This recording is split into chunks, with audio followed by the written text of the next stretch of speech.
Hello, my dear young friends. Welcome to Karma and Career. It's your destiny. आज हम लोग law education in India के बारे में देखेंगे। इसमें हम लोग जो एंट्रेंस एग्ज़ाम होती है क्लैट, आईलेट, इसके बारे में भी देखेंगे और एलएलबी का जो कोर्स होता है उसके बारे में। तो लॉ एजुकेशन में क्या होता है कि पहले 80s की मैं बात कर रहा हूँ, उस समय जो यूनिवर्सिटीज़ होती थी वो लॉ एजुकेशन कंडक्ट जो करती थी, मतलब कि वो बार काउंसिल ऑफ इंडिया जो सिलेबस डिसाइड करता था उसके हिसाब से वो एग्ज़ाम लेने का और डिग्री देने का काम करती थी। तो इसमें जो है यूनिवर्सिटीज़ जो है किसके अंडर में आती है? यूनिवर्सिटीज़ ग्रांट्स कमीशन के अंडर में आती है नॉर्मली, है ना। बार काउंसिल ऑफ इंडिया क्या, it is a statutory body who prescribes the curriculum.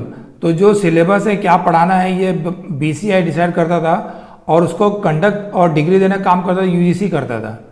तो इसमें होता क्या था कि जो क्वालिटी एजुकेशन था वो प्रोवाइड नहीं हो पाती थी। तो बीसीआई ने डिसाइड किया कब 84 में कि भी हमें जो है अलग से एक इंस्टीट्यूट बनाना चाहिए जो इंटीग्रेटेड कोर्स कराए लॉ का शुरू से, मतलब क्लास 12 के बाद से, और अच्छी से अच्छी जो है लॉ में एजुकेशन जो है अच्छे बच्चों को प्रोवाइड किया जाए। तो इस तरीके से ये जो है लॉ एजुकेशन में एक रेवोल्यूशन टाइप बोल लीजिए वो चालू हुआ और नेशनल लॉ यूनिवर्सिटी ये सब इस्टेब्लिश हुई। इसके पहले क्या होता था, मतलब इसका जो एम भी था वो ये था कि क्लास 12 के बाद में मैक्सिमम जो टैलेंट होता था वो इंजीनियरिंग में हो गया, मेडिसिन में हो गया, और कॉमर्स में सीए, आईसीडब्ल्यू ऐसे कोर्सेज में चला जाता था। क्योंकि पहले जो लॉ का कोर्स होता था वो आफ्टर ग्रेजुएशन होता था, मतलब कि आफ्टर आप ग्रेजुएशन कर लो, बीकॉम या बीए या आप कुछ कर लो, उसके बाद आपको क्या है एलएलबी करना रहता था 3 साल का, है ना। तो ये जो है पहले का सेटअप था। तो बीकॉम बीए करने के बाद में मैक्सिमम लोग क्या होता था सीए आईसीडब्ल्यू की तरफ मुड़ जाते थे। तो इसमें प्रोफेशन में बहुत ज़्यादा अच्छे जो स्टूडेंट्स नहीं आते थे। अब जो है एनएलयू बनने से जो है ये चेंज हो गया। अब यहाँ पर जो बार काउंसिल ऑफ इंडिया, इसके बारे में कुछ बात कर लें। बार बेसिकली क्या करते हैं कि आपको याद होगा, आपने बचपन में पढ़ा होगा, महात्मा गांधी जो है इंग्लैंड गए थे बैरिस्टर बनने के लिए, मतलब लॉ की डिग्री के लिए वहाँ इंग्लैंड गए थे, है ना। तो लीगल सिस्टम का सारा जो सेटअप है वो इंग्लैंड से आया है यहाँ पर, है ना। तो पहले बैरिस्टर बनने के लिए लंदन जाना पड़ता था। तो वहाँ पर जो कोर्ट का जो सेटअप होता है, मैं आपको एक डायग्राम दिखाता हूँ। कोर्ट का जो सेटअप होता है, इस सेटअप में क्या होता है कि आप देखिए यहाँ पर जो जज बैठा है, जज और ये सब बैरिस्टर लोग बैठे हैं, ये विटनेस बॉक्स हो गया, और ये सारे जो लॉयर्स है उसके हेल्पर्स जो होते हैं वो बैठ रहे थे, और ये जो पब्लिक गैलरी है, तो पब्लिक गैलरी को ये जो अलग करता है इसको बोलते हैं बार। तो यहाँ से ये वर्ड आया बार जो है, तो ये सेपरेट करता है किसको, ये कोर्ट रूम को, ये कोर्ट रूम हो गया, इसको सेपरेट करता है स्पेक्टेटर्स, और ये जो है उनको लॉयर्स को, स्पेक्टेटर को सेपरेट करता है ये बार। तो यहाँ से ये वर्ड आया है। और आजकल जो बार वर्ड का मीनिंग है वो है ऑर्गेनाइजेशन ऑफ लॉयर, है ना, ऑर्गेनाइजेशन ऑफ लॉयर। ये जो है आजकल जो है बार का मीनिंग बेसिकली ये हो गया। तो लॉयर्स का जो काउंसिल है उसको बोलते हैं बार काउंसिल ऑफ, यहाँ पे इंडिया में बोलते हैं बार काउंसिल ऑफ इंडिया। तो बीसीआई का जो मेन काम है वो है जो प्रोफेशनल कंडक्ट हो गया, जो लॉयर्स का एटिकेट्स हो गया, डिसिप्लिनरी जो एक्शन से लेना वो हो गया। इसके अलावा लीगल एजुकेशन भी ये जो है क्या क्यूरिकुलम होगा ये डिसाइड करते हैं, और जो यूनिवर्सिटीज़ हैं एनएलयू वगैरह उसको गवर्न करने का काम भी यही करते हैं। तो इस प्रकार से ये बार काउंसिल ऑफ इंडिया का जो कॉन्सेप्ट है वो एक स्टैट्यूटरी बॉडी है, उसको पास में पावर्स है, ठीक है। अब हम देख लेते हैं कि 23 जो है नेशनल लॉ यूनिवर्सिटीज़ जो सेटअप हुई इंडिया में, एक एक करके सेटअप हुई। सबसे पहला यूनिवर्सिटीज़ आया बेंगलोर में। 23 लॉ यूनिवर्सिटीज़ है वो है, ये ऑटोनोमस लॉ यूनिवर्सिटीज़ है which are regulated by Bar Council of India at present, और ये सेटअप हुई स्टेट गवर्नमेंट की हेल्प से, सभी स्टेट्स में सेटअप हुई। तो ये जो यूनिवर्सिटीज़ है इनकी जो स्टेटस है वो डीम्ड यूनिवर्सिटी की स्टेटस है, मतलब they can give their own degree, okay. ये जो लॉ स्कूल्स है they are one of the best law schools of India, and even in the some of the law schools are ranked in the world also, and they provide the 5 year integrated degree, 5 साल की combined degree देते हैं। Degree आपको law की ही, LLB की ही मिलेगी, LLB का degree मिलेगा, बट उसमें आपको शुरू में 2 साल बीए या BCom, BBA, BSc, maximum BA आपको पढ़ाया जाता है, और 3 साल आपको लॉ पढ़ाया जाता है, और आपको लॉ की डिग्री मिलती है। ये अंडर ग्रेजुएट कोर्स हो गया।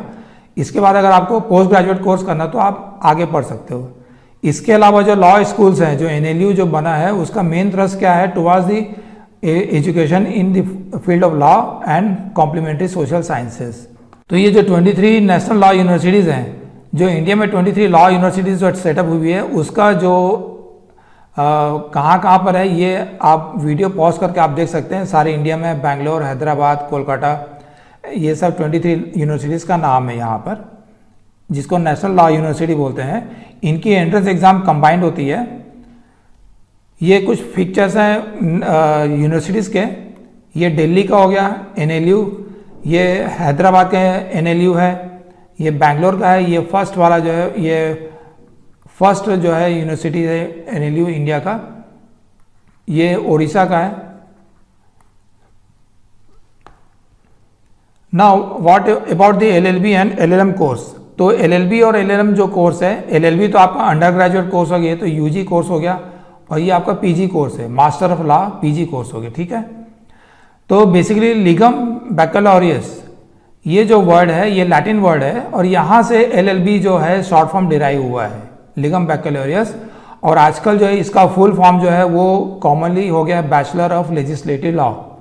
तो ये है LLB आपका, जिसको शॉर्ट में हम बोलते हैं, जिसमें कोर सब्जेक्ट जो होता है वो क्रिमिनल लॉ हो गया, फैमिली लॉ हो गया, इंटरनेशनल लॉ हो गया। आजकल इंटरनेट का जो ज़माना है, पिछले 15-20 सालों से तो साइबर लॉ की भी ज़रूरत पड़ गई, कॉर्पोरेट लॉ रहता है, labour industrial law, law of taxation, administrative law. तो ये मेन सब्जेक्ट्स हैं। इसके अलावा और भी सब्जेक्ट्स हैं। लॉ जो है वो अंडर ग्रेजुएट लॉ डिग्री है, और ये जो है आपको जुडिशरी या लॉ की फील्ड में जाने के लिए आपकी ये सबसे बेसिक रिक्वायरमेंट है LLB। इसके बाद आप चाहे तो आप डायरेक्टली लॉयर का जो एडवोकेट का जो है काम कर सकते हैं। अदरवाइज आपको आगे पढ़ना है तो आप मास्टर कोर्स भी कर सकते हैं। इसमें आप LLM मास्टर लॉ कर सकते हैं, स्पेशलाइज कोई फील्ड में, जैसे साइबर लॉ हो गया या क्रिमिनल लॉ हो गया, जिसको क्रिमिनल लॉयर बोलते हैं हम लोग, है ना। कॉर्पोरेट लॉयर होते हैं, सिविल लॉयर होते हैं, वैसे करके। या फिर आप चाहो तो MBA कर सकते हो, आप UPSC के एग्ज़ाम देना चाहो तो वो भी कर सकते हो, और भी दूसरी फील्ड में आप जा सकते हो। अब ये जो वैलिडिटी है LLB कोर्स की, ये देख लेते हैं इसकी क्या वैलिडिटी है। तो बार काउंसिल ऑफ इंडिया ने ये डिसाइड किया हुआ है कि it will not accept distance या कॉरेस्पॉन्डेंस कोर्स या online mode of law education. तो किसी भी प्रकार का अगर कोई ऐसा एजुकेशन देता है तो उसको जो है आपको नहीं ज्वाइन करना है, क्योंकि ये बार काउंसिल ऑफ इंडिया से जो है रिकॉग्नाइज नहीं है। और ये रिकॉग्नाइज नहीं मतलब कि आप उस प्रैक्टिस को कर भी नहीं सकते। और लॉ की फील्ड में आपको जाना है तो आपकी एलिजिबिलिटी 12th के बाद में 5 ईयर का इंटीग्रेटेड कोर्स कर सकते हो, जिसमें मैंने बताया आपको ये डिग्री आपको मिलेगी। इसके अलावा आप ग्रेजुएशन मान लो कर लेते हो कोई भी फील्ड में, BCom करते हो या BA करते हो, या सपोज आप BE कर लेते हो, MBBS भी कर लेते हो, आप जो भी फील्ड में ग्रेजुएशन करते हो उसके बाद भी आप चाहो तो लॉ कर सकते हो। वो 3 साल का कोर्स रहेगा, आपको कोई यूनिवर्सिटी में ज्वाइन करना पड़ेगा, और वहाँ से आप जो है एंट्रेंस एग्जाम पास करके यूनिवर्सिटी में एडमिशन लेकर के आप 3 साल का लॉ का कोर्स कर सकते हो, और उसके बाद आप लॉयर बन जाओगे। अब इसमें कैरियर क्या है, कैरियर इन LLB, इसमें हम कैरियर क्या क्या बना सकते हैं। तो सबसे पहले तो आप एक लॉयर बन सकते हैं, एडवोकेट, है ना। एक पैरालीगल जो होता है, ऑफिसर होता है, वो हो गया, लॉ ऑफिसर हो गया, कॉर्पोरेट लॉयर हो गया, जुडिशरी में जा सकते हैं आप, एकेडमिक्स में जा सकते हैं, है ना। तो सबसे पहली बात तो क्या है कि जब अगर आपको लॉ पढ़ना है तो और उससे आगे प्रैक्टिस करनी है तो you need to require lot of patience, you need to require lot of perseverance and passion for the profession and credibility. तो क्या है कि आपको जो है अगर प्रोफेशन के प्रति पैशन नहीं है तो आप इसको बहुत ज़्यादा सक्सेसफुल नहीं हो पाएंगे, क्योंकि इसमें बहुत ज़्यादा डेडिकेशन चाहिए आपको काफ़ी सारा इसमें पढ़ना रहता है, बहुत सारे लॉज है, सबको याद करना है, कब आपको कैसे, जब प्रैक्टिस करोगे तो आप कैसे यूज़ करोगे, आपको रिकॉल करना है, नए नए हर साल लॉ आएंगे वो भी सब आपको याद करना है। तो काफ़ी ज़्यादा इसमें जो है मेहनत और जो है परसिवरेंस का काम है। इसके अलावा और जॉब अपॉर्चुनिटीज़ की बात करें लेटेस्ट में, तो अभी जो बहुत सारी फर्म्स आ गई हैं, कॉरपोरेट जो है कंपनीज आ गई हैं, तो इसमें जो है जो कॉर्पोरेट लॉयर्स होते हैं उसकी डिमांड जो है बहुत ज़्यादा है। तो आप ये इस फील्ड में भी जा सकते हैं, प्राइवेट सेक्टर में भी आप जा सकते हैं। ज़रूरी नहीं कि आप जो है कोर्ट में जा कर के वकालती करें। आपके लॉ का नॉलेज है तो आप कंपनी में भी जो है कॉर्पोरेट कंपनी में भी जा कर के काम कर सकते हैं। इसके बाद हम एंट्रेंस एग्ज़ाम देख लेते हैं। तो एलएलबी कोर्स में एडमिशन्स के लिए सबसे मेन एंट्रेंस एग्ज़ाम है CLAT, common law admission test. It is for the admission to 5-year integrated LLB programme in 22 national NLU. तो जो 23 एनएलयू है उसमें से 22 एनएलयू के लिए आपको common law admission test CLAT का एग्ज़ाम देना होता है।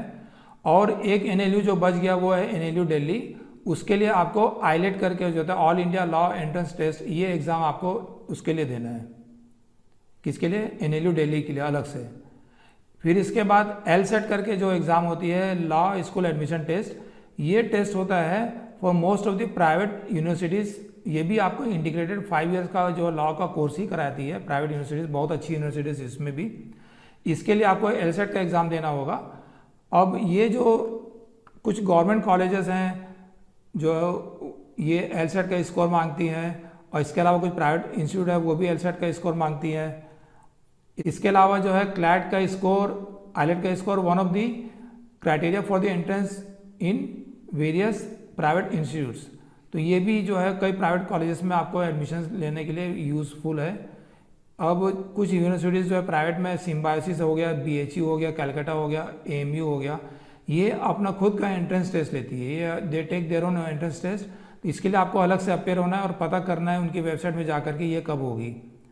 और जो स्टेट्स हैं वो अपनी स्टेट लेवल जो स्टेट अफिलेटेड जो यूनिवर्सिटीज़ हैं उसमें लॉ कोर्सेज में एंट्रेंस के लिए अपने जो डोमिसाइल वहीं के जो रहने वाले हैं 100% जो डोमिसाइल हैं उनके लिए एंट्रेंस एग्ज़ाम लेते हैं। जैसे आंध्र प्रदेश के लिए एपी लॉ सेट हो गया, महाराष्ट्र के लिए एलएलबी सेट हो गया, सीई केरला हो गया।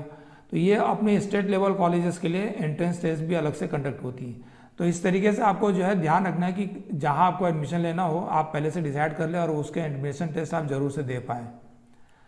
अब हम देखते हैं कि क्लैट और आईलेट जो है इसके जो क्वेश्चन पेपर का पैटर्न क्या है।